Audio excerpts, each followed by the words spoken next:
We are being joined by Professor Stephen Fish from Berkeley in the United States.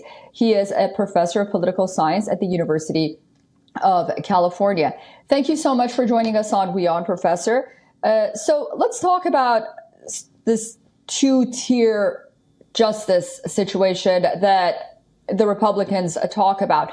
After all, we do know that U.S. President Joe Biden also had classified documents next to his Corvette in his garage, former Vice President Mike Pence, and then Hillary Clinton, and even Barack Obama as well.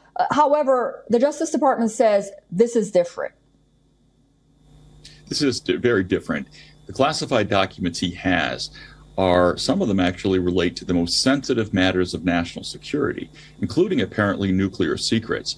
And the way Trump has handled it is to try to obstruct an investigation into this. Biden basically, invited legal authorities to take a look at the matter and didn't do anything to try to obstruct them. Trump has actually tried to obstruct this investigation all along, and it's for those reasons, it's really a very different matter.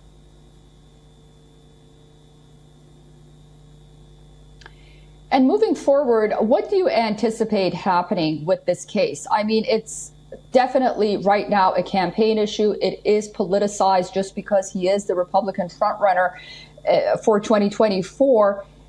Is this going to continue all the way into the time that he's campaigning, President Joe Biden possibly being the Democrat nominee campaigning, and even maybe after the U.S. presidential elections?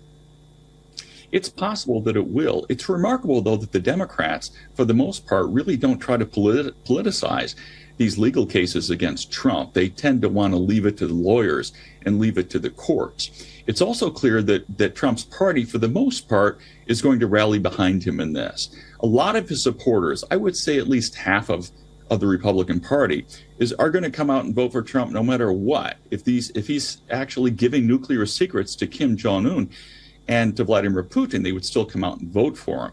That's the kind of core of his base. That said, I think in a general election with President Biden, this indictment, and indeed if Trump is guilty of what he's charged of, could hurt him in the general election against Biden. It probably won't prevent him from getting the nomination, though it could actually remind Republican voters that he would go into the election against Biden with a big liability and therefore be less electable in the general election.